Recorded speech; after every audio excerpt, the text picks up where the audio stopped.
పిల్లలు కావాలనే మీ కలను నెరవేర్చుకోండి. మొదటి కన్సల్టేషన్, మొదటి స్కానింగ్ ఉచితం. వివరాల కొరకు హెగ్డే ఫెర్టిలిటీని సంప్రదించండి.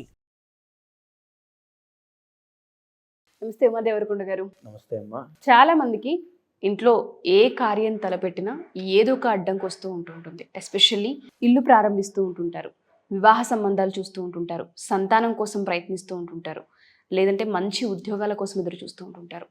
ఏ పరంగా చూసినా ఇంట్లో ఒక నెగిటివ్ ఎనర్జీ ఎప్పుడు కనిపిస్తూనే ఉంటుంటుంది. అంటే అది ఒక దోషం అని చెప్పాలా, లేదంటే జాతకరీత్యా కలిసి రావట్లేదని చెప్పాలా? అలా జాతకరీత్యా కలిసి రాకపోతే ఒక పర్సన్కి ఎఫెక్ట్ ఉంటుందంటే ఫ్యామిలీ మొత్తం అనుభవిస్తూ ఉంటుంటారు. ఈ నెగిటివ్ ఎనర్జీ యొక్క కాన్సిక్వెన్సెస్ ఏంటి, దీనికి ఒక రెమెడీ ఏంటి, ఏ విధంగా ఓవర్కమ్ అవ్వచ్చు అంటారు? ఇంట్లో ఏ విధంగా నెగిటివ్ ఎనర్జీ ఉందని ఐడెంటిఫై చేయాలి మొదట్లో? చూడండి, ఇప్పుడు మన ఇంట్లో జరిగేటువంటి శుభకార్యాలు ఆగిపోవడం అయినా అంటే మనం ఎక్కడో ఎవరికో ఎగ్జాంపుల్ చెప్పక్కర్లేదండి. మన ఇంట్లోనో, మన పక్కింటి వాళ్ళ ఇంట్లోనో, మనకు తెలిసిన బంధువుల్లోనో ఎవరో ఒకరు ఎగ్జాంపుల్ దొరికేస్తుంది ఈజీగా. అప్పటిదాకా చాలా బాగా బ్రతుకుతారు. డబ్బుల విషయంలో కానీ, ఏ విషయంలో కానీ తిరుగులేదు వాళ్ళకి. ఆరోగ్య సమస్యల్లో ఏమీ లేవు. కానీ ఒక ఆల్ ఆఫ్ ది సడన్ ఒకసారి మొత్తం సడన్గా డౌన్ఫాల్ స్టార్ట్ అయిపోతుంది. ఏదో ఒక దీర్ఘకాలిక ఆరోగ్య సమస్య వస్తుంది. హాస్పిటల్కి విపరీతంగా డబ్బులు ఖర్చు అయిపోతుంది. లేకపోతే మా ఇంట్లో నెగిటివ్ ఎనర్జీ ఉందండి, ఏదో ఏదో అర్థం అవ్వట్లేదు, నిద్ర పట్టట్లేదండి, మనశ్శాంతి లేదు, కుటుంబ సభ్యుల్లోనే గొడవలు అయిపోతున్నాయి, భార్యకి భర్తకి పడదు, తండ్రికి కొడుక్కి పడదు, తల్లికి కొడుక్కి పడదు, అన్నదమ్ములకి పడదు. ఆల్ ఆఫ్ ది సడన్ ఫ్యామిలీలో ఎక్కడా లేని కష్టాలన్నీ వచ్చి పడిపోతూ ఉంటాయి. దీనికి కారణమే నరదృష్టి. నరఘోష అంటారు, నరదృష్టి అంటారు. నరఘోషకి నల్లరాళ్ళు కూడా పగిలిపోతాయి అంటారు. సో నరదృష్టి అంటే ఏంటి అంటే, చాలామంది మనం చెప్పేటువంటి మాటలు నరదృష్టి లేదు, ఏం లేదని అనుకునే వాళ్ళు కూడా ఉంటారండి. అసలు నరదృష్టి అంటే ఏంటి, దానికి వెనకాల ఉన్న సైంటిఫిక్ రీజన్ ఏంటో ఒకసారి మనం చూస్తే, ఫస్ట్ ఆఫ్ ఆల్ నరదృష్టిలో ఒక పదం మనకు కనబడుతుంది, దృష్టి. దృష్టి అంటే విజన్, మనం చూసేటువంటి చూపు. మనం చూసేటువంటి చూపు మన మీద ప్రభావం చూపిస్తుంది. ఇది ఎలాగ చెప్తాను చూడండి. ఫర్ సపోజ్ మీరు ఒక 42 రోజులు వెళ్ళి కాలభైరవుడు ఆలయంలో కూర్చోండి.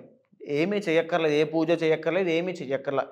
జస్ట్ కాలభైరవుడి ఆలయంలో ఆయన్ని చూస్తూ ఒక 42 రోజులు ఒక గంట సమయం కూర్చోండి అంతే.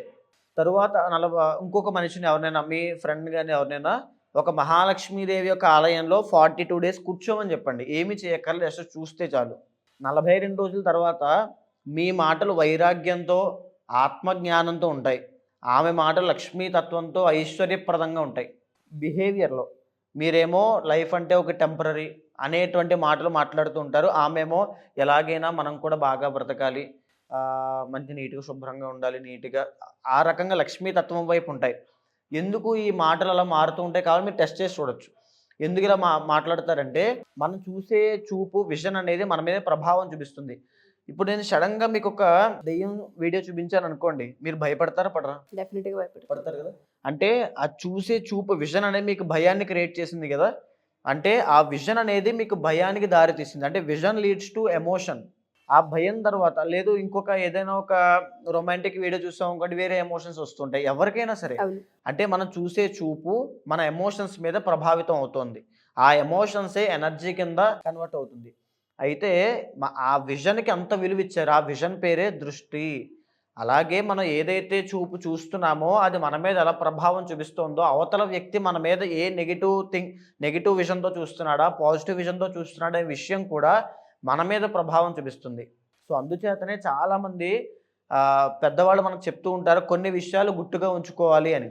ఇంట్లో ఆదాయం గుట్టుగా ఉంచుకోవాలి, సంసారం విషయం గుట్టుగా ఉంచుకోవాలి, భోజనం చేసేటప్పుడు ఎవరికి కనబడకుండా తినాలి, ఇలా కొన్ని విషయాలు చెప్తారు. ఇవన్నీ కూడా నరదృష్టి నుంచి తప్పించుకోవడం కోసం మాత్రమే. అలాగా ప్రతిదీ అండి, మనం నరదృష్టి అనేటువంటి విషయం వెనకాల ఉన్న సైన్స్ ఇది. సో ఇప్పుడు నరదృష్టి అనేది ఎలా ప్రభావితం చూపిస్తుంది అంటే, ఎప్పుడైతే నరదృష్టి సోకిందో ప్రతి మనిషి బాడీ చుట్టూ ఒక ఆరా అనేది ఉంటుంది. ఆరా అంటే అది పాజిటివ్ అవ్వచ్చు, నెగిటివ్ అవ్వచ్చు, ఆరా అయితే కన్ఫర్మ్గా ఉంటుంది. ఎప్పుడైతే నరదృష్టి సోకిందో ఆ వ్యక్తి చుట్టూ ఉన్నటువంటి ఆరా అంతా నెగిటివ్గా వెళ్ళిపోతుంది, లేదా ఆరా బ్రేక్ అయిపోతుంది. అప్పుడు ఆ వ్యక్తికి విల్ పవర్ ఉండదు, నిద్ర పట్టదు. చాలామంది నరదృష్టి వల్ల నిద్ర పట్టక ప్రాబ్లం ఫేస్ చేస్తుంటారు, వ్యసనాలకు అలవాటు పడిపోతూ ఉంటారు, తరువాత రిలేషన్షిప్లో గొడవలు అయిపోతూ ఉంటాయి. భార్యాభర్తల మధ్యలో జాతకంలో దోషాలు ఏముండవు, అంతా బాగుంటుంది. అప్పటిదాకా చాలా బాగుంటారు, కానీ సడన్గా ఆల్ ఆఫ్ సడన్ అన్నీ స్టార్ట్ అవుతుంటాయి. ఇదంతా నరదృష్టి మూలనే స్టార్ట్ అవుతుంటాయి. సో నరదృష్టి అనేది అలా ప్రభావితం చూపిస్తుంది. ఎప్పుడైతే ఆ మనిషి నిత్యము, ఏ మనిషి అయినా సరే ఫర్ సపోజ్ బ్రాహ్మణుల్లో తీసుకుంటే సంధ్యావందనం చేసేటువంటి బ్రాహ్మణులైనా, లేకపోతే ఏ వ్యక్తి అయినా సరే నిత్యం దేవతార్చన, దైవారాధన, దైవ మంత్రాలు చదివేటువంటి అలవాటు ఉన్న ప్రతి ఒక్కరికి కూడా వాళ్ళ చుట్టూ ఉండేటువంటి ఆరా ఒక పాజిటివ్గా మారుతుంది, చాలా శక్తివంతంగా ఉంటుంది. అవును. వాళ్ళని ఇలాంటి నరదృష్టి కానీ ఏ ప్రయోగాలు, దుష్ట ప్రయోగాలు ఏమీ చేయలేవు. సో ఏ మనిషికైనా నరదృష్టి పోవాలి అనుకుంటే నేను ఒక యంత్రాన్ని పంపిస్తానండి. నరఘోష యంత్రం ఒకటి ఉంటుంది. ఆ నరఘోష యంత్రాన్ని మీ పూజా మందిరంలో పెట్టుకుని 3 రోజులు నేను పంపించేటువంటి అమ్మవారి యొక్క శ్రీచక్రాన్ని ఆ పూజా మందిరంలో పెట్టి దాని కింద యంత్రం పెట్టి ప్రతిరోజు నేను పంపించేటువంటి లక్ష్మీ మంత్రం ఒకటి ఉంటుంది. ఆ లక్ష్మీ మంత్రాన్ని ఇంటిల్లపాది ప్రతి ఒక్కరు యజమానితో సహా చిన్నపిల్లలతో సహా అది అర్థమయ్యేటట్టుగానే ఉంటుంది. చాలా సింపుల్గా బీజాక్షరాలతో అక్షర దోషాలు లేకుండా ప్రతినిత్యము 3 సార్లు 3 మాలలు జపం చేస్తే ఒక 11 రోజుల తర్వాత ఏదైతే నరఘోష వల్ల, నరదృష్టి వల్ల అప్పటి వరకు ఆర్థిక సమస్యలతో బాధపడ్డారో, ఆరోగ్య సమస్యలతో బాధపడ్డారో, ఇంట్లో ఏదో జరిగింది, మాకేదో ప్రయోగం చేశారు, లేకపోతే ఒక భయం అనేది క్రియేట్ అవుతుందండి. నిద్ర పట్టదు, ఏదో శత్రువులు ఏదో చేస్తున్నారు, యాంగ్జైటీ అంటారు, ఏదో శత్రువులు ఏదో చేసేస్తున్నారు, నాకు ఏదో అయిపోతుంది. లేదా మీరు చాలామందిలో చూస్తే వచ్చేది చిన్న జ్వరమే, కానీ వాళ్ళు ఏదో పెద్ద వచ్చేసినట్టుగా ఫీల్ అయిపోయి డాక్టర్ దగ్గరికి వెళ్ళిపోయి కంగారైపోయి ప్యానిక్ అయిపోతుంటారు. ఈ భయం లోపల వచ్చేటువంటి ఆందోళన అంతా కూడా ఈ నరదృష్టి వల్లే. నేను పంపించే నరఘోష యంత్రము అమ్మవారి యొక్క శ్రీచక్రము పూజామందిరంలో పెట్టుకుని ప్రతి నిత్యము 3 మాలలు జపం చేయండి. ఇంటిల్లపాది అందరితోనూ చేయించండి. 11 రోజుల్లోనే, కేవలం 11 రోజుల్లోనే మొత్తం అంతా మారిపోతుంది. మీ ఇంట్లో ఒక ఐశ్వర్యం నిండుతుంది. మీ ముఖంలో లక్ష్మీ తత్వము, ఒక అట్రాక్షన్ పవర్ వస్తుంది లక్ష్మీ మంత్రాన్ని చదవడం వల్ల. ఎప్పుడైతే ఆ మంత్రాన్ని 11 రోజులు చదివారో అలా చదువుతూనే ఉండండి. 27 రోజులు దాటిన తరువాత తిరుపతి వెంకటేశ్వర స్వామి దర్శనం చేసుకోండి.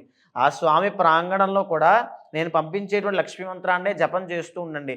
ఇంకా అపారమైనటువంటి ధనయోగం, అద్భుత యోగాలు సిద్ధిస్తాయి. ఉన్నట్టుండి వ్యాపారంలో నష్టం చూడడము, లేదంటే హెల్త్ మీరు అన్నట్టుగానే పాడైపోతూ ఉండడం, సంతానం విషయంలో ఏదో ఒక ఇబ్బందులు రావడం, ఇటువన్నీ ఏవైతే మనం చూస్తూ ఉంటుంటామో, ఎక్స్పీరియన్స్ చేస్తూ ఉంటుంటారో, వీటన్నిటికి కూడా మా వైపు నరదృష్టి ఉందని మనం భావించవచ్చు అంటారా? అంటే ఇప్పుడు నరదృష్టి అనే విషయం మనం మాట్లాడుకున్నాం. రెమెడీ కూడా ఇప్పుడు నేను ఒకటి చెప్పాను. అయితే వ్యాపారానికి సంబంధించిన రెమెడీ వేరుగా ఉంటుంది, ఇంటికి సంబంధించిన రెమెడీ వేరుగా ఉంటుంది, వ్యక్తికి సంబంధించిన రెమెడీ వేరుగా ఉంటుంది. ఇప్పుడు వ్యాపారం విషయంలోకి వచ్చేసరికి అక్కడ నరదృష్టి పోవాలి, దాంతోపాటు వ్యాపారం అభివృద్ధి చెందాలి, 10 మంది అట్రాక్ట్ అవ్వాలి. దాన్నే వ్యాపార వశ్యము అంటారు. ఆ వశీకరణం ఆ వ్యాపార స్థలంలో జరగాలి అంటే మరకత గణపతి యొక్క ఆరాధన అనేది చెయ్యాలి. ఏదైతే నేను శ్రీచక్రం పంపిస్తున్నానో దాంతోపాటు నరఘోష యంత్రంతో పాటు మరకత గణపతిని పంపిస్తాను. అది ప్రతినిత్యము మా యొక్క లక్ష్మీ గణపతి పీఠంలో పూజ చేసినటువంటి మరకత గణపతి. దాన్ని మీ పూజా మందిరంలో ఈశాన్యం మూల కానీ ఉత్తర దిక్కులో కానీ పెట్టండి. ప్రతినిత్యము కొద్దిగా గరిక, కొద్దిగా ఆవు పాలతో అభిషేకం చేయండి. అంతే, మీరు చేయాల్సింది ఏమీ ఉండదు. నేను పంపించిన మంత్రాన్ని 3 పూట్ల ఉదయము, మధ్యాహ్నము, సాయంత్రము మాల జపము, అంటే 3 మాలలు జపం అవుతుంది ప్రతిరోజు. అలా చేస్తూ ఉండండి. 45 రోజుల తర్వాత మీ వ్యాపారానికి ఒక వశీకరణం ఏర్పడుతుంది. 10 మంది అట్రాక్ట్ అవుతారు. ఫుడ్ బిజినెస్ అనుకోండి, ఆ ఫుడ్ తిన్న ప్రతి ఒక్కరూ మళ్ళీ అక్కడికే వెళ్ళాలి అనుకుంటారు. ఆ యజమాని జాతకంలో దోషాలు ఉన్నప్పటికీ కూడా అది వ్యాపారం మీద ప్రభావితం చూపించదు. ఆ వ్యక్తి కూడా లౌక్యం అనేది అలవాటు అవుతుంది. మరకత గణపతి ఆరాధన, ఈ యొక్క లక్ష్మీ మంత్రాన్ని జపం చేయడం వల్ల లక్ష్మీ తత్వం నిండుతుంది. ఆయన ముఖంలోనే ఒక కుబేర తత్వం, అంటే లక్ష్మిని ఎలాగైనా సంపాదించాలి, ఐశ్వర్యంతో ఉండాలి. ఇంకా ముఖ్యంగా చెప్పాలంటే లక్ష్మి అంటే ఆనందము. సో ఏది ఉన్నా లేకపోయినా చాలా ప్రశాంతంగా, నిర్మలంగా, చాలా ప్రశాంతమైన జీవితం గడుపుతూ, సమయానికి తింటూ, నిద్ర కూడా సమయం పడుతూ, ఎలాంటి ఇబ్బందులు లేకుండా ప్రశాంతంగా ఉంటారు. దాన్నే ఐశ్వర్యము అంటారు. అలాంటి ఐశ్వర్యము ఈ లక్ష్మీ మంత్రం జపం చేయడం వల్ల, మరకత గణపతి ఆరాధన చేయడం వల్ల వస్తుంది. డెఫినెట్గా అండి. సో ఎవరైనా సరే ఈ యంత్రాన్ని తీసుకోవాలి అనుకున్నా, లేదా మాకు జాతకరీత్యా మిమ్మల్ని ఒకసారి కలవాలి అనుకుంటున్నాము, ఆరోగ్య విషయాల్లో కలహాలు కనిపిస్తూ ఉన్నాయి, ఇంటి విషయాల్లో మేము కొన్ని ఇబ్బందులు చూస్తూ ఉన్నాము, వ్యాపారంలో అప్ అండ్ డౌన్స్ చూస్తూ ఉన్నాం, లాస్ కనిపిస్తుంది, ఆర్థికంగా వెనకపడిపోతున్నాం, ఉన్నట్టుండి చాలా నెగిటివ్ ఇంపాక్ట్ చేంజెస్ మాలో కనిపించాయి అనుకునే వాళ్ళు ఉంటుంటారు. వాళ్ళందరికీ కూడా హోమాలు కావచ్చు, పూజలు కావచ్చు, అంతర్గత జాతక విశ్లేషణ కావచ్చు మన దగ్గర ఉండే అవకాశం ఉంటుందా? మీరు అపాయింట్మెంట్ తీసుకుంటారు? తప్పకుండా అండి.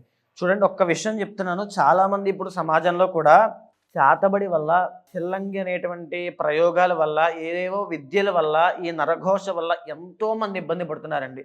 ఒక వీధిలోకి వెళ్ళి 10 ఇళ్లల్లో మనం తలుపు కొడితే ఇలాంటి ఇబ్బంది ఫేస్ చేసేవాళ్ళు కనీసం 4 నుంచి 5 ఉంటారు. ఇప్పుడు వీడియో చూసేవాళ్ళు కూడా చాలామంది ఉంటారు. నేను నా పర్సనల్‌గా ఎంతోమందికి రక్షలు పంపించాను. త్రిపుర భైరవి అమ్మవారి యొక్క రక్షలు పంపించాను. ఆ ప్రయోగం యొక్క దానికి విరుగుడు చేయించాను. తరువాత ఏదైతే ఇంట్లో ప్రయోగం వల్ల బాధపడుతున్నారో వాళ్ళకి యంత్రం పంపించాను. ఆ మంత్రం వాళ్ళకిచ్చి వాళ్ళ చేతే పారాయణ చేయించి ఆ లక్ష్మీ తత్వము, ఆ లక్ష్మీ వర్చస్సు వాళ్ళకొచ్చేలా చేశాను.